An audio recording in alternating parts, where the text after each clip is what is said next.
Hello, this is Jay Jayamohan, and welcome to today's episode of Conversations in Innovation. This is a podcast where we talk about all things innovation, leadership, and entrepreneurship. And to keep up to date with what's coming, be sure to check out on our website and also follow me on LinkedIn. I hope you enjoyed today's episode, and let's get straight into it. We have been incredibly lucky with the guests, including leaders from Google, Facebook, and we have an amazing guest today. We have Bob Ortenzio, Executive Chairman and Co-founder of Select Medical, a $7 billion healthcare company that's based in central Pennsylvania. So welcome, Bob, to the podcast. We have been having fun with a lot of leaders talking about how they grow their company, scale it up, and all of that. So welcome. Well, thank you. And thank you for the intro of mentioning my name with Google and Facebook. That's very nice of you to put me in that kind of category. Well, it's not deserved, but I appreciate it anyway. Well, so we'll start there, right? I mean, a $7 billion company in this, growing in this area and scaling it up. I think it's the same as, any of those bigger companies in an ecosystem that is kind of, wired for that kind of growth, right? So tell me a little bit about your current role, because I know you were the CEO for a long time, and now you have taken a step back and is executive chairman. So what's your role right now? How much time do you spend? Well, I spend full time, and I can tell you about the journey. I mean, Select, that $7 billion, obviously very proud of that. 55,000 employees. We operate in 44 states around the country. We touch 105,000 patients per day in our network. So the company was founded in 1996. I co-founded it, and it's been 28 years. So, I was a young man when we started the company. I was 38 at the time. So you could do the math, and without having to remind the audience of how old I am, but I am probably a bit older than many of the people you've had on your podcast. So it's been a great journey. I think you mentioned the company is based here in central Pennsylvania, and I am a lifelong resident of central Pennsylvania. I grew up here. I went to school not too far from here and got a graduate degree not too far from here. So that the next question is obviously why central? I mean, you grew up here, so you started the company, but as you start scaling up to this size, I'm pretty sure there's pressures from the peers or the others that say, hey, why don't you go to New York or Washington D.C. or And you have to remember, 38 years ago, I think there was a bigger challenge putting a high growth public company here in central Pennsylvania. My experience back then, as I recall it, was tough sometimes to get the younger people, singles, that we had to sell that we were close to Washington D.C., Baltimore, Philadelphia, and New York. The more mature people that had families that we recruited here from out of the area simply loved it. I mean, once they were here, you couldn't get them to leave. They loved the quality of life. They loved the public school systems. They loved the lack of commute to get to the office. But over the years, central Pennsylvania has grown a lot, and so there is a lot more here. So today it's a non-issue, and we're proud to be here as a large company. So was it intentional in that early days to stay in this area when you had all of those challenges? Never a question. It was never a question that we would leave central Pennsylvania. This was the headquarters. Never considered otherwise. Now, we made acquisitions, and sometimes there were, I think of today, there is another one of our division headquarters that's based in another city, but still the back office, the base, the executive group is here in central PA. So, I spend most of my time in US and DC, and so I got to know Steve Case and Ted Leonsis, founded AOL. And Steve Case recently has been pushing this whole rise of the rest, right? Which is he's talking about that, great companies shouldn't be just concentrated in Silicon Valley or Austin or other places. But while he makes that argument, it's still tough to have a company in this region and raise money and scale up and all of that. So, what were some of your growth strategies, and what worked and what? Yeah, as I think back of what was our strategy for growth in the early days, philosophically, one of them was that as a healthcare company, we centralized everything that we possibly could here. We wanted to have a platform. A platform was central to our growth. So you say, well, today we have 55,000 employees. Every single one of those employees is paid out of our payroll system that is based here in Central PA. We have hospitals in 44 states. The billing and collection is done here. The information technology, security, benefits, all of that is done here at the home office through the platform using technology and personnel here. And that has been and always was a competitive advantage. As we made acquisitions, we folded all of the systems, all of the payroll, all the billing and connection. We didn't have disparate systems that we maintained out in the field. We consolidated it here. Difficult to do at the time, but pays great dividends in the future, particularly if you're growing rapidly. So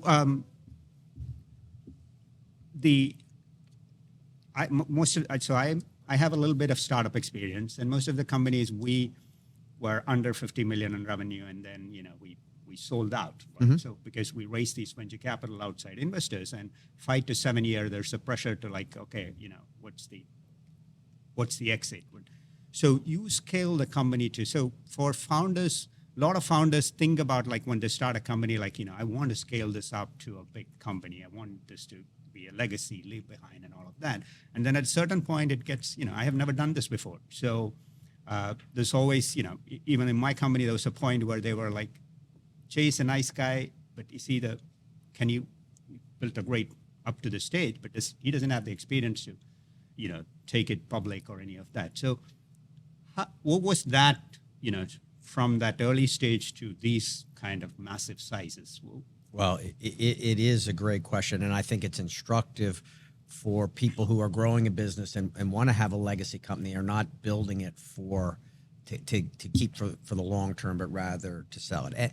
And it is true that oftentimes the skills required to take a company from zero, from a startup to a certain point, and it varies in every industry, that those skills can actually work against growing the company to a larger size. Oftentimes, it's almost cliche. You have an entrepreneur who is involved in every decision. He has a controlling mindset. He knows everything that is going on. He works 18, 19, 20 hours per day.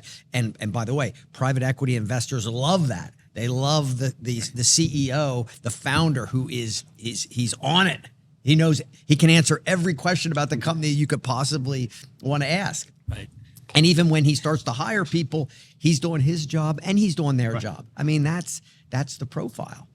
But you get to a certain size and you want to go to scale the company, those skills, and if the entrepreneur, the founder, cannot make the transition to turning over some of the decisions to the organization and building a great organization, it can be the undoing of a company, and investors see that all the time. The entrepreneur takes it from zero to, you pick a number, 50, and it's going great guns. And between 50 and 150, it blows up and burns down. Right. So I think you have to be mindful. Now, in those cases, there's a lot of things that can happen. Look, the entrepreneur can make the transition to becoming a person who is more thoughtful about building an organization that's built to last. You can bring in new executives, assuming the founder entrepreneur is willing to let go of some of the things in order to allow professional management to do that. And I think that I saw that in our organization from 0 to 500 million, 500 to 2 billion, 2 billion to 4 billion, 4 billion to 7 billion, different skills. And you mentioned at the outset of, I moved from CEO to executive chairman, not because I wanted to step back. It's because I recognized at a certain point that if I brought in a CEO that had skills that complemented mine, that the company needed, it would be better. It would be better for the organization, be better for the growth of the organization. So I'm a big believer in that, and I can tell you that it's every bit as gratifying to see a company grow through other people and others' leadership in the organization than just doing it yourself. Which brings me to the hiring the right kind of people, right? So as you mentioned, I think I'm still wired that way where, there's more, he doesn't, I don't think he's doing it very well, so let me just step in and do it because I know how to do it, right? And that creates so much, and when we... Chaos. Right, and when we were acquired, there was this whole contract where I was supposed to stay on, and then I thought I was being helpful, but the other CEO felt like I was always second guessing, as the founder inside who's... So how do you hire the right kind of people? And you have, like you said, 55,000 employees, and there's a senior leadership. And what do you look for in those senior leaders? Well, it gets to leadership. It's complicated, and there has to be fit, right? And it goes back to your culture of the organization that is in the early days set by the founder. Or set by the CEO. And you have to be very intentional about that culture and your values and bring somebody in that fits that. Now, so for our organization, for example, teamwork is one of our pillars. Collaboration is one of our pillars. Now, you as the entrepreneur or as the founder, I think you need to be sensitive to giving enough autonomy and authority to your senior team to do their job, but at the same time being in touch with it. What I have found is if you can find people and you can hire people and you're willing to hire people that are better than you, that are smarter than you in an area, it's much easier. So for me, one of the first and most important hires was a good person that was head of human resources. I learned so much from our head of human resources that I was like a sponge. They knew more than I do. It was easy for me to let go and let them guide. Same thing with operations. Same thing with the legal department. Same thing with your CFO. You have a CFO that knows more about the capital markets and financing than you do. It's easy to work with them. And then I think it's a lot easier to resist that stepping in front of them, right? Oftentimes, CEOs, founders hire executives that are not as strong as they are because in the end, they want to step in front of them. They want to be the smartest person in the room. And I'm not being critical. Entrepreneurs are amazing, but they want to be the smartest person in the room. So what happens oftentimes is if you have private equity guys on the board, they say, okay, we want you to hire a head of HR, for example. Well, what's the CEO do? He goes out and hires somebody that is not as strong as they could be because they're able to control them. I mean, I'm being blunt because these are nuanced and they're matters of degree. But if you go out and find that top person who hands down knows more about you, about benefits and human resources and hiring, firing and culture and so forth, it's easier to let go. But sometimes that's hard for the founder. It's their baby. They want to control everything. You do have to be able to let go a bit if you're going to scale your company significantly. I mean, you have to. If you can't, then you have to step away. And that's not always good either because most of these companies need the founder. They need the entrepreneur. They bring skills that are not easily replicated, right? So it's a delicate thing. That's why you don't see it a lot. That's why I don't think you see companies that are, say, founder-led for 28 years that have become very large. So, yeah. So that last point, I just wanted to a little bit because you have the history of Steve Jobs coming back, Bob Iger, Disney coming back, right? So our company, there was a point where we're like, okay, well, let's bring somebody who goes go public, and there was I was not happy, but then it got to a point where everybody was like, okay, that's a decision. So we went through a whole process of interviews, but then the board kind of felt like we didn't find the same passion, right? So we ended up, so I ended up continuing and until we got to an exit. But so how do you? That's the part, like you said, like the founder suddenly steps back, and then it's a bunch of hired people who are great in their jobs. But I do think the best way, if early on, and assuming you have the capital and you have the growth and you're able to do it, I think it's very difficult to bring people in from the outside. The right solution to doing it is to grow your own leaders. For me, in our company's history, I felt that if I had to hire a senior person from outside the organization into a senior role, that was a failure. The job of the top executive in the company is to be constantly from day one working on succession planning. Now, people hear the word succession planning and they think that means that someone's leaving. So, people get a little nervous about that. I'm hiring my own replacement. right. But if you let go of that thinking and have enough confidence in yourself and what you're contributing to the organization, and you're growing people inside your organization, at Select Medical, I'm most proud of the fact that all of our executive team have been with the company 15, 20, 25 years. They have come up in the organization. Now, 25 years ago, did I know that they were going to be the person to head all these areas? Maybe I didn't. Maybe they were competing with other people in the organization. But you're able to mentor them. You're able to be with them. You're able to see them grow.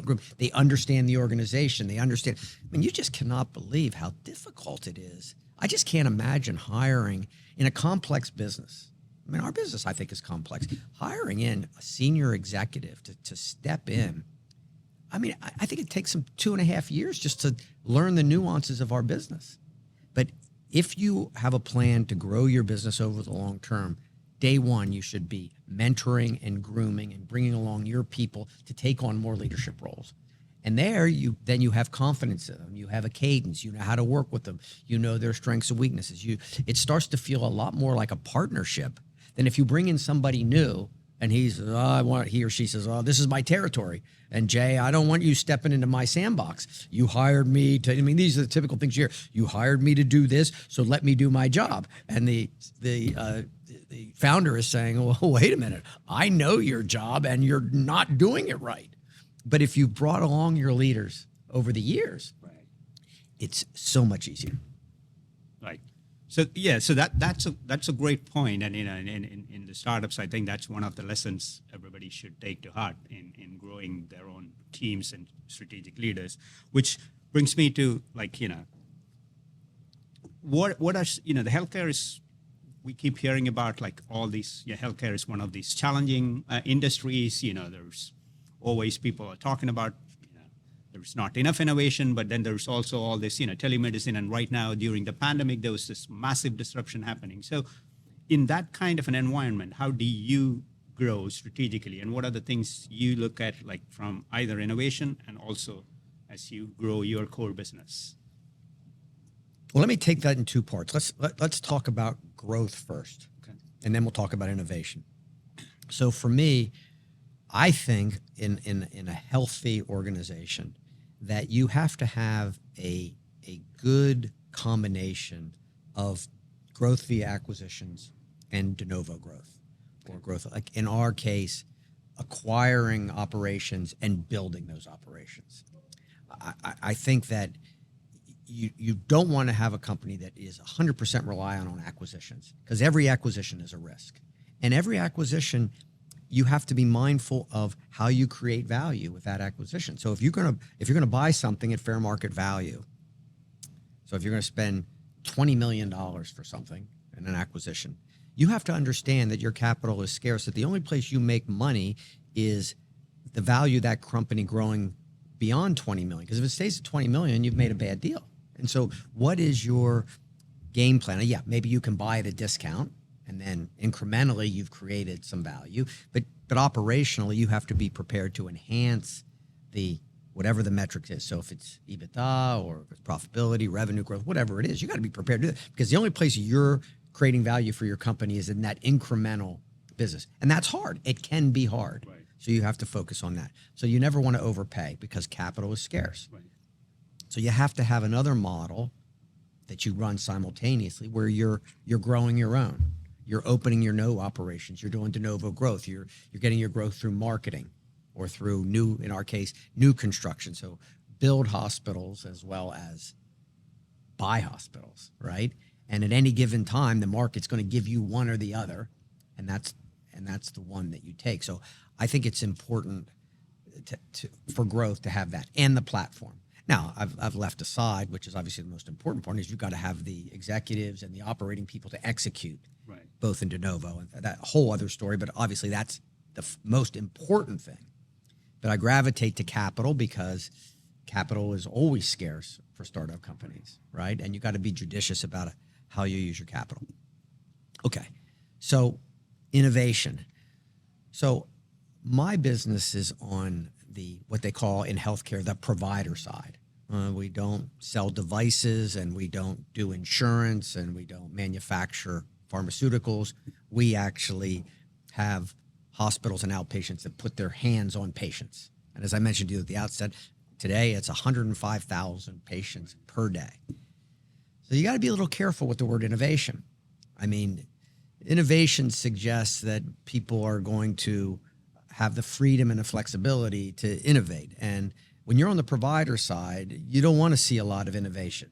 You know, when you become admitted as a patient of one of our hospitals, you don't want to come through the front door and say, you know, welcome, Mr. Jones. I mean, we have a great hospital and we're going to do some innovation on you. I mean, I use the analogy of it's like when you board an airplane. Right. When you board an airplane, you don't want the pilot to say, you know, Today I'm going to try something new. welcome to, you know, whatever airlines. We're going to be trying some new things today and innovating. And that's not what you want to hear. What you want to hear is that they are using best practices that have been well researched and accepted at the highest level. So when you use the word innovation, when you're on the provider side, you have to be a little bit careful on that.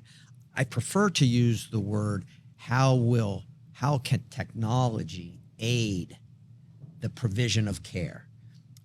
And I think we're in a whole new world for that. Only speaking for mine is the advances that we've had in data collection and then machine learning and artificial intelligence, I think promise to be fantastic for healthcare services and providers, because as if you have thousands or tens of thousands of patient encounters and you're capturing the data on those patients, you are going to be better able to refine your best practices.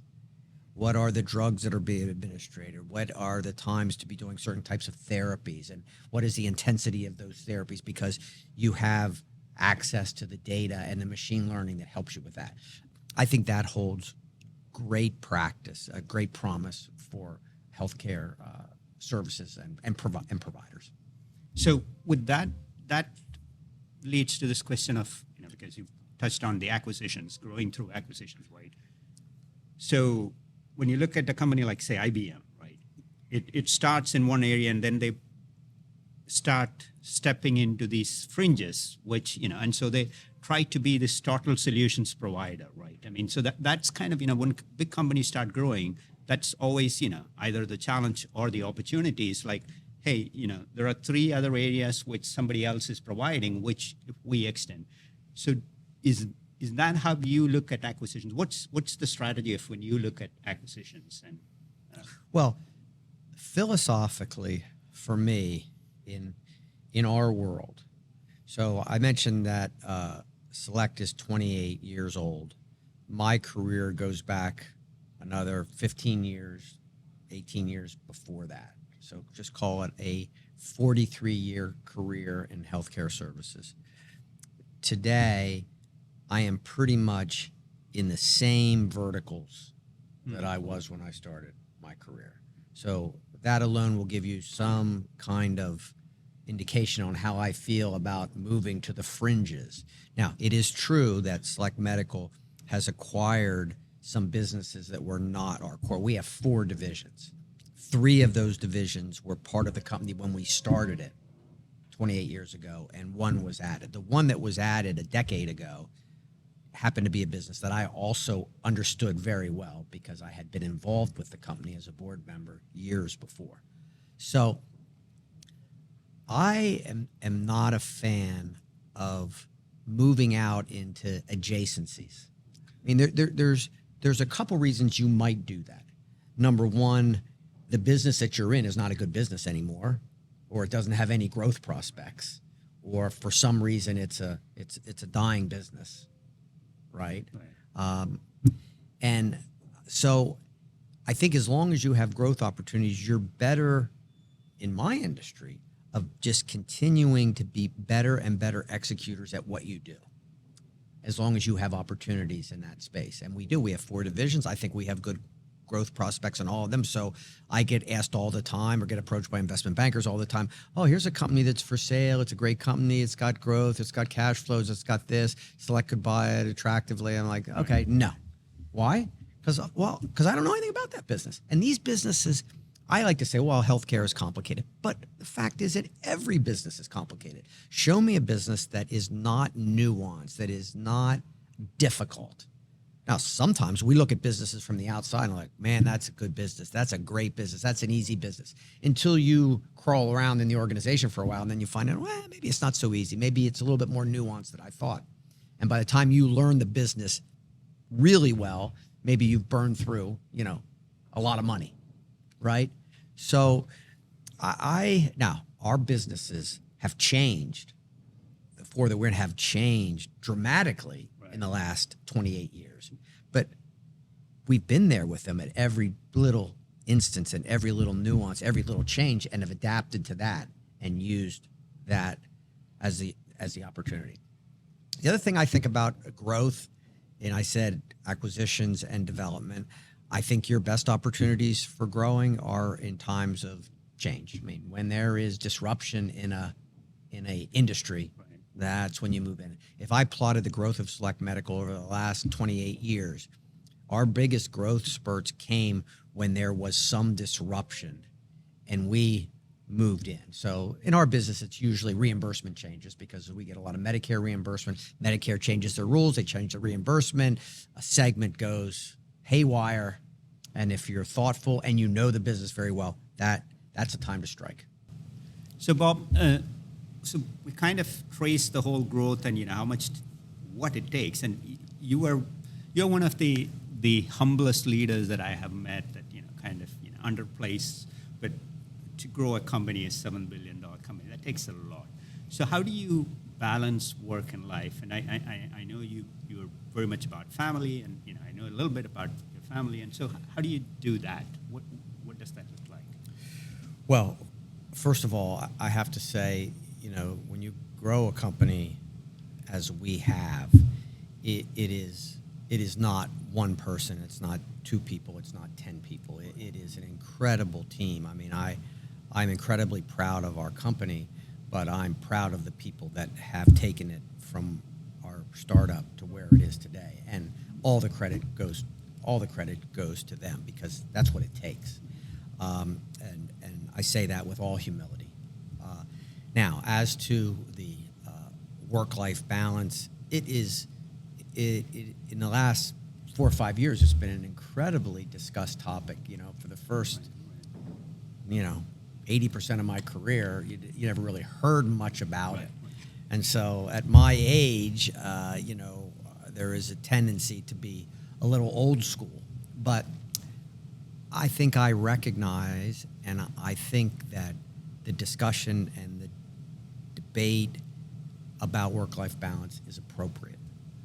And I look at my own children, I look at the next generation below, and I say, good for you. I think it's smart, it's thoughtful, and it's appropriate.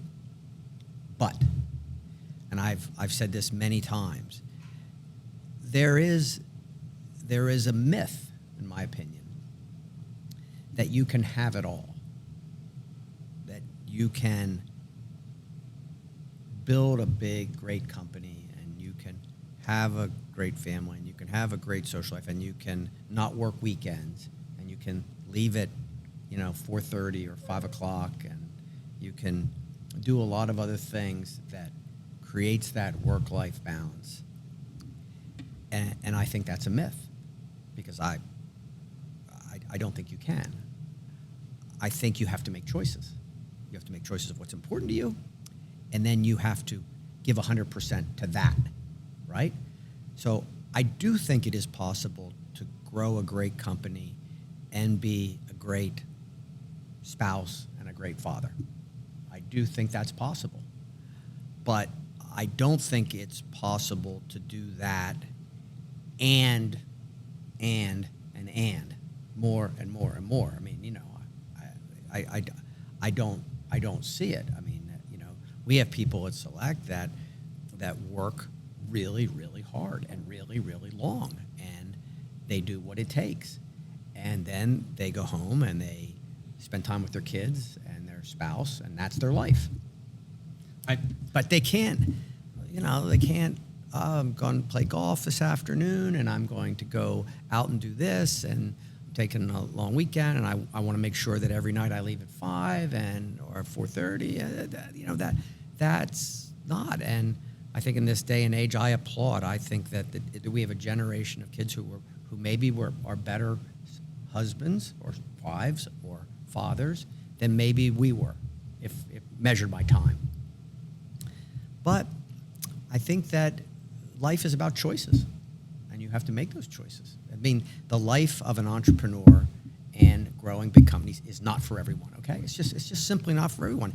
It takes sacrifices. And to think that it doesn't is a disservice to yourself, right? That's not to make it too big of a deal out of it, but I think that has to be recognized. I'm glad, because I could never figure out, there was no balance. We were a company, I was all in, and splitting out. And generationally, our generation, your generation, mine, is we did, and we relied on, our family, we relied on our wives to take up the slack, right, and, be able to provide all of the opportunities so you could be a good father and a good husband, perhaps, or, so, yeah, I think you're right. So tell us a little bit about your family, and would as during the break we were talking about, like, would your kids take over the business, or I have 3 great children. Been married for 30-some years. My sons both work in family businesses. They have families of their own. Incredibly proud of them. They are in different industries than healthcare.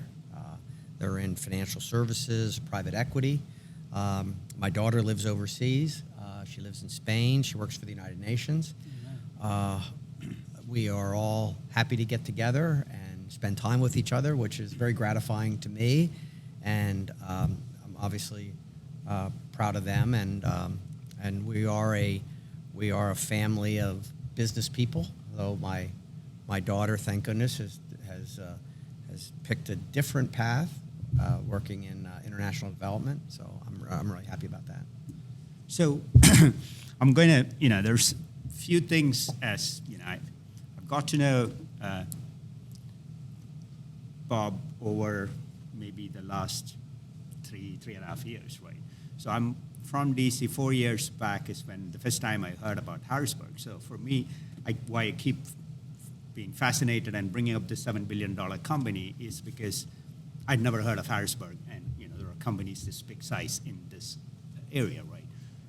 So another word that the first time I heard in 2 years back from a common friend of ours was pickleball, right?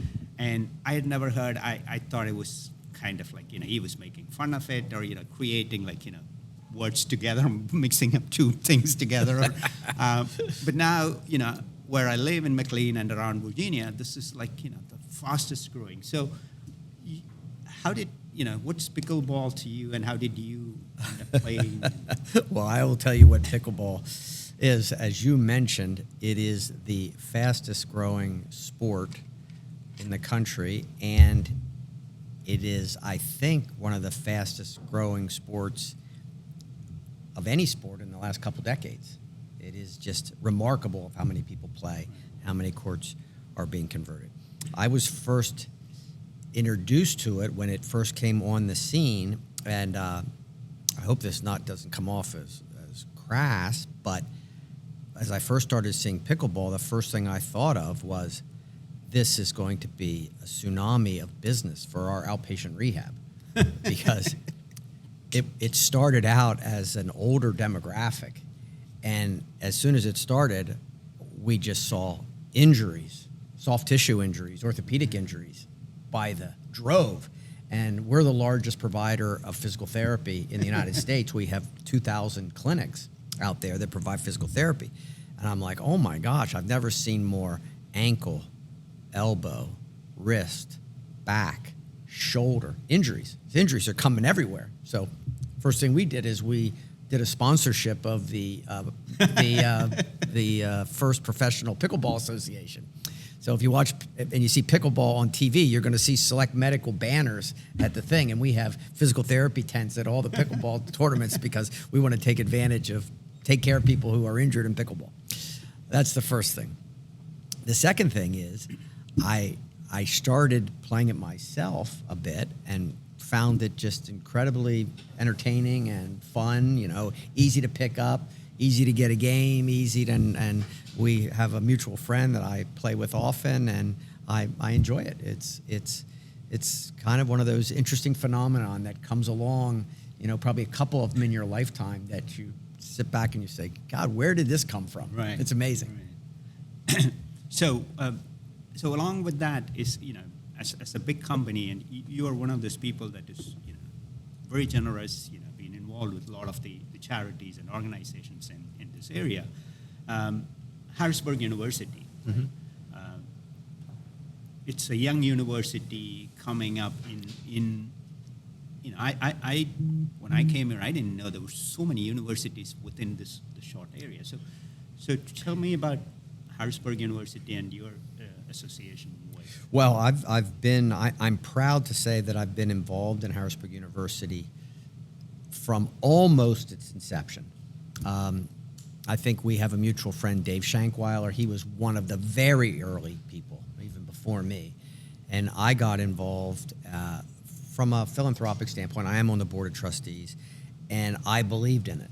I believe that it was vitally important to this region. Even though our company is based on the West Shore of Harrisburg, I believe in a vital Harrisburg. We all need this capital city to be vital. At the time, little known fact, Harrisburg was one of only 2 states, I believe this is right, in the United States that did not have a university inside the city, capital city in the United States that didn't have a university. There was one other state capital that did not.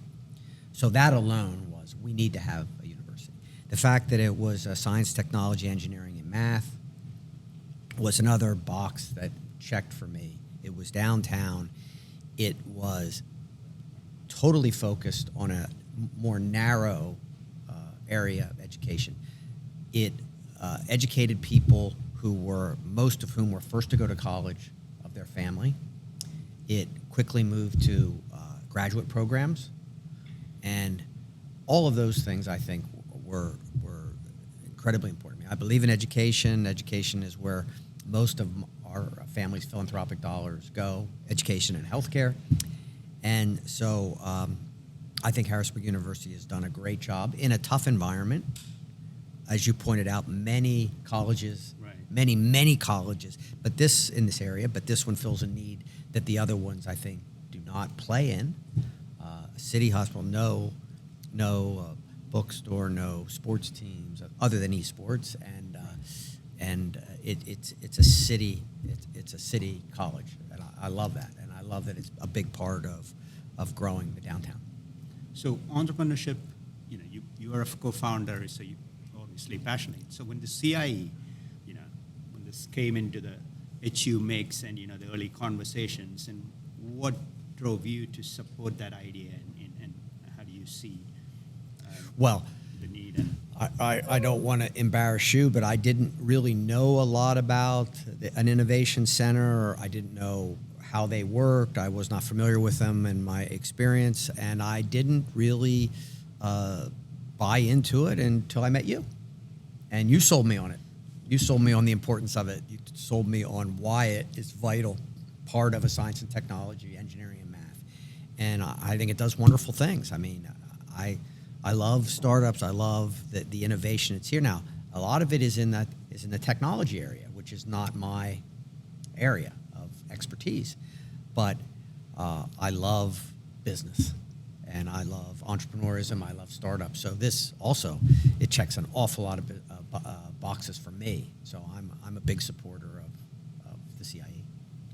so as we're coming to the last part of it, there was a couple of things from your experience and kind of sharing. So as a founder and an early, as you have these pivots or failings in a company growth, most people, first-time founders, don't know how to handle that. And generally, we're all trained not to fail in schools and everywhere. So failure is not something, you don't know how to handle that. How do you handle failures and setbacks? And what's, a guidance or advice you would give others? Yeah, I think so much of that is a state of mind. When you get to a certain point in your company where you're past that time where you make a decision that is either the existence or non-existence of your company. Very early on, you can make a decision that just is fatal. But usually if you run your company right, you get past that and your decisions are incremental. And you can say, well, I had a failure, or I had a mistake, or I had a setback. I think it's as much a state of mind than anything else. So if you said, Bob, list the things, your failures over the last 2 decades, I might have a hard time coming up with them, because I don't really think of failing. I think of well, we did something that didn't work, and it's an opportunity. It's an opportunity to pivot. It's an opportunity to go to something else. Now, we all make mistakes. So I don't think of mistake as, I make a mistake every day, at least one a day. But by the time I go to bed at night, I try to forget that, learn from it, and move on.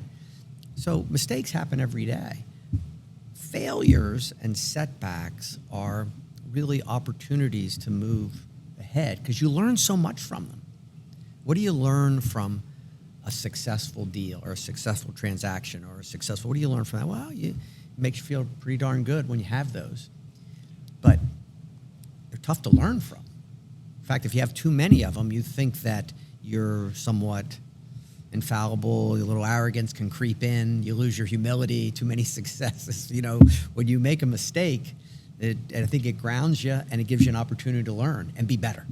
So we've done a lot of those. I mean, I made a mistake and had a failure in the company probably a decade ago. I took on my own shoulders, and wanted to expand Select Medical into some international business. We spent some money, not a lot of money, and it was just simply not successful. And we had to retreat from it, and we had to take a write-off, and we had to do things. So was it a failure? I guess you could say it's a failure, but I learned from it. I learned a lot from it. And so you move on. And, when you're in business, it's tough. I mean, it would be a lot tougher if you're always looking over your shoulder at the things you did wrong. I mean, I just simply can't envision that kind of burden. Carrying all your mistakes with you into the future. I don't know how you'd get up and carry that baggage with you. You make these decisions, you move on, and if you view this as getting up and doing the fight every day, the mistakes, whatever. The things you fail at are opportunities to learn and move forward. I mean, so I think it's a state of mind. And I think it's also, you can't bet your company. I mean, I just can't imagine doing things, and I know people do this, where they bet their company on a decision. I mean, never bet your company on one decision because you think you can see the future, because you probably can't. I mean, maybe when you start a company, you're betting, your next year of your life on something. Okay, that's fine. You do that, success or failure, you took a swing at it. But after you have an operating business and you have people and you have employees and you have things, it's like, you make your decisions incrementally, and you should become very good at risk mitigation. Being in these businesses is not about taking risk. It's about not risk. It's about mitigating risk. That's what I think. There's the biggest misconception about entrepreneurs is that they're risk takers. The best ones are not risk takers. The best ones have an idea and then they obsess on it, look at every angle to de-risk that idea and then move forward. That's a great takeaway. I think, the mitigating risk versus just taking risk, because I always get asked, like, so are you like a big risk taker? And when I think about other things that I do, I am not. No. And so, but yeah, I think but most people don't look at it that way, I think. Yeah, there was a perception is that you get an idea and you take a pair of dice and you roll the dice and they come up, success or failure. It's not that. I think if you peel away at successful businesses, you're going to find people that are very risk averse. They obsess over the risks. When you have an idea, an entrepreneur has an idea, he may dream about success, but he obsesses on the risks. And that's, I think, a key. Which brings me to the next question. So because we have a lot of audience, which is, students and faculty and the higher ed, as you said, right now in this area, there's so many of them, and there's a lot of noise about higher ed being disrupted and all of that, right? And like you mentioned, the technologies is coming at it fast. I teach an MBA class over at Mason, and we have a plagiarism tool, but that doesn't work against AI. And so now there's this whole conversation there, like, maybe we restructure the assignments that they can use the AI, or are we going to stop AI being used, right? So with all of these things coming at you, what's the skill sets, or, when students think about who are just graduating out and coming into this workforce at this point, it's like all these things coming at you. And I have a son who just graduated out, biology major. And so how do you advise the future generation about what they should be learning? What's a core skill set that should have? Wow, that's probably the most difficult question, and probably the one that I'm the most ill-equipped to answer, because things are moving so fast that a person in my position, in my industry, we have people in our company that are working round the clock on AI applications for the things that we do. And I can only learn from them. I can't guide them. I can't mentor them. Right. I can only ask them to educate me. But it does seem to me that with the education in these data and machine learning and AI, for the young people, it's going to be about where they get their start, right? Where they get their first job to take that academic knowledge and try to apply it, or get with startups. And the trick is, I think, to make that bridge between this technology and all of the businesses that are out there. There's not a business owner or business executive that's not thinking about how AI is going to transform their business, because it's all we read about. But I can also tell you that 99% of those business owners, particularly if they're not in the tech field, have no idea of how to do it. So they're going to need the younger generation to learn enough about their business to go to those executives and say, hey, we do this, you do these, you process these 10 million claims a year. And you got, 60 people sitting in cubes doing it. There is a machine learning and there's an AI that can do that. Wow, really? How? But they'll need to learn the business. They'll know the technology, but learn the business. And that's the trick. That's the trick for the younger generation that are going to be so savvy in this technology area.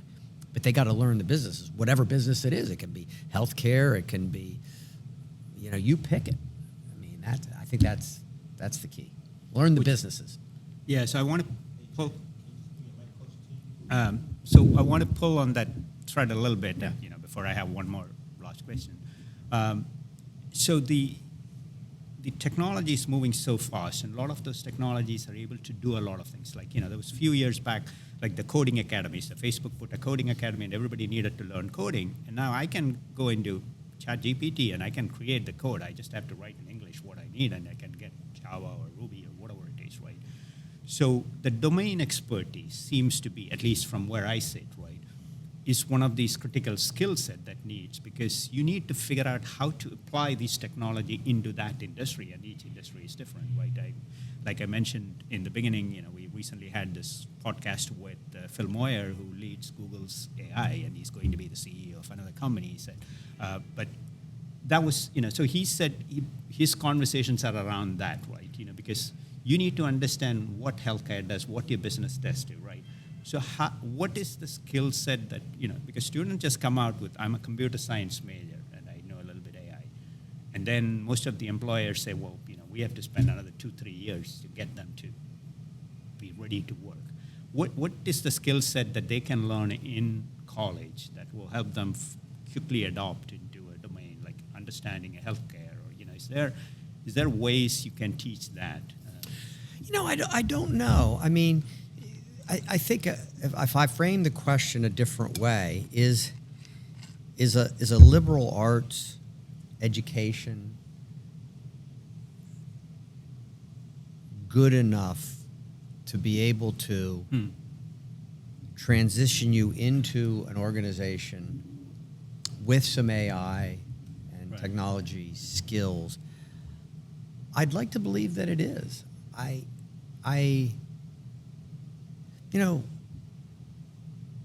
Schools like HU and others have done a really great job with technical education, particularly in perhaps in AI and coding and so forth. That's the important thing. The rest of it, I think you learn inside the companies. I don't think you learn that. So you say, oh, well, I couldn't sit here and say, well, I think you should combine that technology education with a business degree or accounting degree or a master's in healthcare. I don't necessarily see that as much, because I think you can learn, even after you have those degrees, you still have to go and learn the business. So if you're going to go in the auto industry or the healthcare industry or the hotel business or the services business, or you pick any of the tens of hundreds of thousands of industries that are out there, I think you can only learn them inside those companies. But I do think there is going to be a lot more hires for young people who have the technical skills to come in. They'll say, look, you know the technical skills, we can teach you the rest. And I think that's what business is going to have to do. So the last question is, what advice would you give to the rising young leaders? Because you just ended up with the business part of it, right? So people who are growing business, and all these technologies are coming, and like you said, people are all freaking out about this technology. What's the one advice you would give to leaders as they're relative to navigating through the AI? Not just AI, but as a top of a business head, and with all these different changes and technologies, one day you're hearing about blockchain, another day AI. How do you do you still focus on the business side? Or? Yes, in a changing. It goes back to a comment I made a moment ago about never bet your business on your ability to see the future. We don't know how fast AI is going to be adopted. We simply don't know. It'll be faster in some industries than others. We don't know. As a business leader, I would say, don't bet your company on AI. I mean, I think I'd put some resources toward it. So I think for the business person is do the things, focus on the things in your business that you know will likely be a benefit to the business no matter what the future looks like, or at least the future as you can see it, right? So things like investing in education and your leadership, investing in your people, investing in data collection, investing in a platform that is up to date on all of your systems. invest in this because you know they'll help you no matter what the environment in the future looks like. I'm not going to bet my business or any big part of it on the fact that AI is going to revolutionize the outpatient business. Because if that's what I think is going to happen, there's an 80% chance I'm wrong. Right? Because if I could see the future, anybody else could, we wouldn't be sitting and running these hard businesses, right? Well, so thanks again, Bob. This is great a fun. really great conversation, and it almost feels like there's threads of this that we have to continue. So I'm hoping that maybe we bring you back, Wow. as we That'd have be some of these other conversations, like where is AI going, and what's the Yeah. impact. So, but thanks again for. Thank you, Jay. Great fun.